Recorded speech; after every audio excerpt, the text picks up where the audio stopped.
ಇನ್ನು ನಾಡಿದ್ದಿನಿಂದ ನಿಖಿಲ್ ಕುಮಾರಸ್ವಾಮಿ ಅವರು ರಾಜ್ಯ ಪ್ರವಾಸವನ್ನ ಕೈಗೊಳ್ತಾರೆ. ಎರಡನೇ ಹಂತದ ರಾಜ್ಯ ಪ್ರವಾಸಕ್ಕೆ ನಿಖಿಲ್ ರೆಡಿ ಆಗ್ತಾ ಇದ್ದಾರೆ.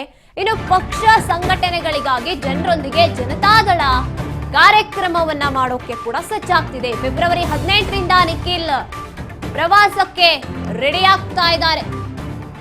ಫೆಬ್ರವರಿ 18ರಿಂದ ರಾಜ್ಯ ಪ್ರವಾಸವನ್ನ ಆರಂಭ ಮಾಡ್ತಾರೆ ನಿಖಿಲ್ ಕುಮಾರಸ್ವಾಮಿ ಅವರು. ಎರಡನೇ ಹಂತದ ರಾಜ್ಯ ಪ್ರವಾಸಕ್ಕೆ ರೆಡಿ ಆಗ್ತಾ ಇರುವಂತದ್ದು ನಿಖಿಲ್. ಇನ್ನು ಸಂಘಟನೆಗಳಿಗಾಗಿ ಜನರೊಂದಿಗೆ ಜನತಾದಳ ಕಾರ್ಯಕ್ರಮಗಳನ್ನ ಮಾಡುತ್ತೆ. ಈಗಾಗಲೇ ಮೊದಲನೇ ಹಂತದಲ್ಲಿ 50 ಕ್ಷೇತ್ರಗಳಲ್ಲಿ ನಿಖಿಲ್ ಪ್ರವಾಸವನ್ನು ಮಾಡಿಕೊಂಡಿದ್ದಾರೆ. ಇದೀಗ ಮತ್ತೆ ವಿರಾಮದ ಬಳಿಕ ಎರಡನೇ ಹಂತದ ಪ್ರವಾಸಕ್ಕೆ ನಿಖಿಲ್ ಕುಮಾರಸ್ವಾಮಿ ರೆಡಿ ಆಗ್ತಾ ಇದ್ದಾರೆ 18ನೇ ತಾರೀಕಿನಿಂದ. ಇನ್ನು ತುಮಕೂರು ಗ್ರಾಮಾಂತರ ಕ್ಷೇತ್ರದಲ್ಲಿ ನಿಖಿಲ್ ಕುಮಾರಸ್ವಾಮಿ ಪ್ರವಾಸವನ್ನ ಮಾಡ್ತಾರೆ.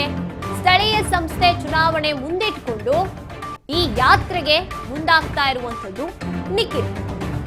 ಇನ್ನು ಜನರೊಂದಿಗೆ ಜನತಾದಳ ಕಾರ್ಯಕ್ರಮ ಮೈಸೂರು ಪ್ರವಾಸದೊಂದಿಗೆ ಶುರುವಾಗುತ್ತೆ. ಇನ್ನು ಸ್ಥಳೀಯ ಸಂಸ್ಥೆ ಚುನಾವಣೆಗಳಿಗೆ ಜೆಡಿಎಸ್ ಬಿಜೆಪಿ ಮೈತ್ರಿಗೆ ವಿರೋಧ ವ್ಯಕ್ತವಾಗ್ತಾ ಇದೆ. ಇದರ ಬೆನ್ನಲ್ಲೇ ಫೆಬ್ರವರಿ 18ರಂದು ಮೈಸೂರು ಹಾಗೇನೆ ಫೆಬ್ರವರಿ 21ಕ್ಕೆ ತುಮಕೂರಿಗೆ ಹೋಗ್ತಾರೆ ನಿಖಿಲ್ ಕುಮಾರಸ್ವಾಮಿ. ಇನ್ನು ನಿಖಿಲ್ ರಾಜ್ಯ ಪ್ರವಾಸಕ್ಕೆ ಜನರ ಬೆಂಬಲ ಸಿಗುತ್ತಾ ಅನ್ನುವಂಥದ್ದು ಈಗ ಪ್ರಶ್ನೆಯಾಗಿ ಕಾಡ್ತಾ ಇರುವಂಥದ್ದು, ಕುತೂಹಲವಾಗಿ ಇರುವಂಥದ್ದು. ನಿಖಿಲ್ ಸಾಕಷ್ಟು ಬಾರಿ ರಾಜಕೀಯಕ್ಕೆ ಎಂಟ್ರಿ ಕೊಟ್ಟಾಗ್ಲಿಂದ ಸಾಕಷ್ಟು ಹಿನ್ನಡೆಯನ್ನ ಕಂಡಿದ್ದಾರೆ. ಈ ಸಲ ಏನಾದ್ರೂ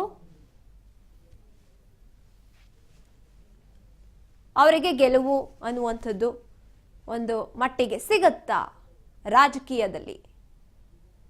ರಾಜ್ಯ ರಾಜಕೀಯದಲ್ಲಿ ಈಗ ಸಮಾವೇಶದ ಪಾಲಿಟಿಕ್ಸ್ ಆರಂಭ ಆಗಿದೆ. ಇದೀಗ ಮತ್ತೆ ವಿರಾಮದ ಬಳಿಕ ಅಂದ್ರೆ ಎರಡನೇ ಹಂತದ ಪ್ರವಾಸವನ್ನ ರಾಜ್ಯ ಪ್ರವಾಸವನ್ನ ಕೈಗೊಳ್ತಾ ಇರುವಂತದ್ದು. ಪಕ್ಷ ಸಂಘಟನೆಗಾಗಿ ಜನರೊಂದಿಗೆ ಜನತಾದಳ ಕಾರ್ಯಕ್ರಮವನ್ನ ಮಾಡೋಕ್ ತಯಾರಾಗಿದ್ದಾರೆ.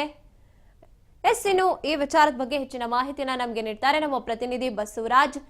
ಬಸವರಾಜ್, ನಿಖಿಲ್ ಅಥವಾ ಜನತಾದಳ ಅಂತ ಏನಿದೆ ಈಗ ಮತ್ತೊಂದು ರೀತಿಯಾಗಿ ಲೋಕಲ್ ಎಲೆಕ್ಷನ್ ಗಳಿಗೆ ತಯಾರಿಯನ್ನ ಮಾಡ್ಕೋತಾ ಇರುವಂತದ್ದು, ಇದ್ರ ಬಗ್ಗೆ ಹೆಚ್ಚಿನದಾಗಿ ಹೇಳೋದಾದ್ರೆ? ಈಗಾಗಲೇ ಜೆಡಿಎಸ್ ಮುಂಬರ್ತಕ್ಕಂತ ಸ್ಥಳೀಯ ಮಟ್ಟದ ಚುನಾವಣೆಗೆ ತನ್ನದೇ ಆಗಿರ್ತಕ್ಕಂತ ತಂತ್ರಗಾರಿಕೆಯನ್ನ ರೂಪಿಸೋದಕ್ಕೆ ಮುಂದಾಗ್ತಾ ಇದೆ.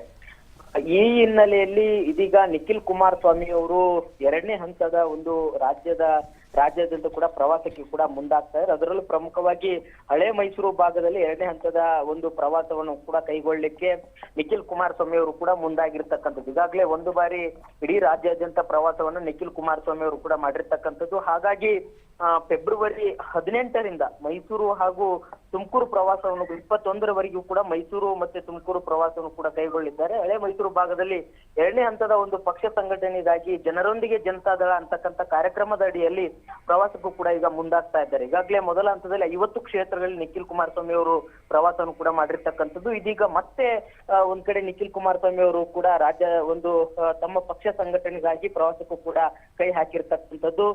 ಸುಮಾರು ಹಲವು ಮುಖಂಡರ ಜೊತೆ ಕೂಡ ಅಲ್ಲಿ ಹೋದಂತ ಸಂದರ್ಭದಲ್ಲಿ ಪಕ್ಷ ಸಂಘಟನೆ ಹೊರತಾಗಿ ಒಂದಿಷ್ಟು ಪಕ್ಷದ ಕಾರ್ಯಕರ್ತರಿಗೆ ಉತ್ಸಾಹ ತುಂಬಬೇಕು ಅನ್ನುವಂತ ನಿಟ್ಟಿನಲ್ಲಿ ಮತ್ತೆ ಎಲ್ಲಿ ಪಕ್ಷ ಸೋಲಿಕ್ಕೆ ಏನೆಲ್ಲ ಕಾರಣಗಳು, ಒಂದ್ ಕಡೆ ಅಲ್ಲಿ ಅಭ್ಯರ್ಥಿಗಳು ಯಾವ ರೀತಿಯ ಕೆಲಸ ಮಾಡ್ತಾ ಇದ್ದಾರೆ ಅನ್ನುವಂಥದ್ದಾಗಿರ್ಬೋದು, ಅವ್ರಿಗೆ ಕೆಲವೊಂದಿಷ್ಟು ಸಲಹೆ ಮತ್ತು ಸೂಚನೆ ಯಾವ ರೀತಿಯ ಕೊಡಬೇಕು ಅನ್ನುವಂಥದ್ದಾಗಿರ್ಬೋದು, ಹೀಗೆ ಹಲವು ರೀತಿಯ ಪಕ್ಷ ಸಂಘಟನೆ ವಿಚಾರಕ್ಕೆ ಸಂಬಂಧಪಟ್ಟಂತೆ ಎರಡನೇ ಹಂತದ ಒಂದು ಪ್ರವಾಸಕ್ಕೆ ಕೂಡ ನಿಖಿಲ್ ಕುಮಾರಸ್ವಾಮಿ ಅವರು ಕೂಡ ಈಗ ಕಣಕ್ಕೆ ಇಳ್ತಾ ಇದ್ದಾರೆ. ಪ್ರಮುಖವಾಗಿ ತುಮಕೂರು ಆಗಿರ್ಬೋದು, ಮೈಸೂರು ಆಗಿರ್ಬೋದು, ಮಂಡ್ಯ ಆಗಿರ್ಬೋದು, ಈ ಒಂದು ಭಾಗಗಳಲ್ಲಿ ಕೂಡ ಹೆಚ್ಚಿನ ಒಂದು ಕ್ಷೇತ್ರಗಳನ್ನ ಗೆಲ್ಲುವಂತ ನಿಟ್ಟಿನಲ್ಲಿ ಸ್ಥಳೀಯ ಮಟ್ಟದ ಚುನಾವಣೆಗಳಲ್ಲಿ ಕೂಡ ಜೆಡಿಎಸ್ ಪಕ್ಷದ ಅಭ್ಯರ್ಥಿಗಳನ್ನ ಗೆಲ್ಲಿಸಬೇಕು ಅನ್ನುವಂತ ನಿಟ್ಟಿನಲ್ಲಿ ಕೂಡ ನಿಖಿಲ್ ಕುಮಾರಸ್ವಾಮಿ ಅವರು ತಮ್ಮದೇ ಆಗಿರ್ತಕ್ಕಂಥ ತಂತ್ರಗಾರಿಕೆ ರೂಪಿಸ್ತಾ ಇದ್ದಾರೆ. ಹಾಗಾಗಿ ಜನರ ಜೊತೆ ಕೂಡ ಪಕ್ಷ ಸಂಘಟನೆಗೆ ಒಂದು ಬೆಳಿಬೇಕು ಅನ್ನುವಂತ ನಿಟ್ಟಿನಲ್ಲಿ ಕೂಡ ಜನರ ಹತ್ತಿರ ಹೋಗ್ಬೇಕು ಅನ್ನುವಂತ ನಿಟ್ಟಿನಲ್ಲಿ ಕೂಡ ನಿಖಿಲ್ ಕುಮಾರಸ್ವಾಮಿ ಅವರು ಎರಡನೇ ಹಂತದ ಪ್ರವಾಸಕ್ಕೆ ಕೂಡ ಈಗ ಮುಂದಾಗಿರ್ತಕ್ಕಂಥದ್ದು.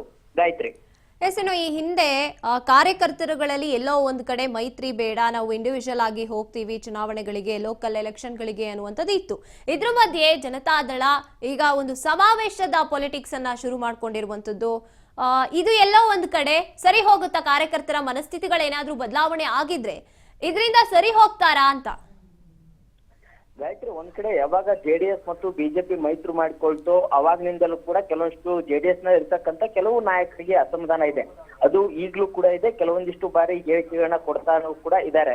ಅದರಲ್ಲೂ ಬಿಜೆಪಿ ಪಕ್ಷದಲ್ಲಿ ಇರ್ತಕ್ಕಂಥವ್ರು ಕೂಡ ಈ ಮೈತ್ರಿ ವಿಚಾರಕ್ಕೆ ಸಂಬಂಧಪಟ್ಟಂತೆ ಒಂದಿಷ್ಟು ಹೇಳಿಕೆ ಕೊಟ್ಟಂತ ಸಂದರ್ಭದಲ್ಲಿ ಅದಕ್ಕೆ ಜೆಡಿಎಸ್ ಪಕ್ಷದಲ್ಲಿ ಇರ್ತಕ್ಕಂಥ ಕಾರ್ಯಕರ್ತರಿಗಾಗಿರ್ಬೋದು, ಮುಖಂಡರಾಗಿರ್ಬೋದು, ಅವರಿಗೆ ಮತ್ತಷ್ಟು ಅದು ಅಸಮಾಧಾನಕ್ಕೆ ಕೂಡ ಕಾರಣವಾಗಿರ್ಬೋದು. ಅದನ್ನು ಕೂಡ ಒಂದು ಜೆಡಿಎಸ್ ನ ನಾಯಕರ ಒಂದು ಕುಮಾರಸ್ವಾಮಿ ಅವರಾಗಿರ್ಬೋದು, ದೇವೇಗೌಡರಾಗಿರ್ಬೋದು, ನಿಖಿಲ್ ಕುಮಾರಸ್ವಾಮಿ ಅವರ ಗಮನಕ್ಕೆ ತರುವಂತ ಪ್ರಯತ್ನವನ್ನ ಮಾಡಿದ್ದಾರೆ. ಹಾಗಾಗಿ ಇದೆಲ್ಲವನ್ನು ಕೂಡ ಕಾರ್ಯಕರ್ತರ ಏನ್ ಅಸಮಾಧಾನ ಇದೆ, ಏನೆಲ್ಲ ವಿಚಾರಗಳಿದಾವೆ ಅವ್ರನ್ನು ಕೂಡ ವಿಶ್ವಾಸಕ್ಕೆ ತೆಗೆದುಕೊಂಡು ಹೋಗ್ಬೇಕು. ಮೈತ್ರಿಯ ವಿಚಾರಕ್ಕೆ ಸಂಬಂಧಪಟ್ಟಂತೆ ಯಾಕೆ ಮೈತ್ರಿ ಮಾಡಿಕೊಂಡ್ರು ಅನ್ನುವಂಥದ್ದಾಗಿರ್ಬೋದು, ಅದರಿಂದ ಕೆಲವೊಂದಿಷ್ಟು ಪಕ್ಷ ಸಂಘಟನೆಗೆ ಒಂದಿಷ್ಟು ಪ್ಲಸ್ ಆಗುತ್ತೆ ಅನ್ನುವಂತ ನಿಟ್ಟಿನಲ್ಲಿ ಕೂಡ ಅವ್ರನ್ನ ಮನವೊಲಿಸುವಂತ ಪ್ರಯತ್ನ ಆಗಿರ್ಬೋದು. ಇವೆಲ್ಲವನ್ನು ಕೂಡ ನಿಖಿಲ್ ಕುಮಾರಸ್ವಾಮಿ ಅವರು ಕಾರ್ಯಕರ್ತರ ಜೊತೆ ಕೂಡ ಚರ್ಚೆ ನಡೆಸಿ ಈ ಒಂದು 2ನೇ ಹಂತದ ಪ್ರವಾಸದಲ್ಲಿ ಕೂಡ ಒಂದು ಕಾರ್ಯಕರ್ತರನ್ನ ಮತ್ತೆ ಪಕ್ಷದ ನಾಯಕರನ್ನು ಕೂಡ ವಿಶ್ವಾಸಕ್ಕೆ ತೆಗೆದುಕೊಳ್ಬೇಕು ಅನ್ನುವಂತ ನಿಟ್ಟಿನಲ್ಲಿ ಕೂಡ ನಿಖಿಲ್ ಕುಮಾರಸ್ವಾಮಿ ಅವರು ಮುಂದಾದಂತೆ ಕಾಣ್ತಾ ಇದೆ. ಗಾಯತ್ರಿ, ಧನ್ಯವಾದ ನಿಮ್ಮೆಲ್ಲ ಮಾಹಿತಿಗಾಗಿ ಬಸವರಾಜ್.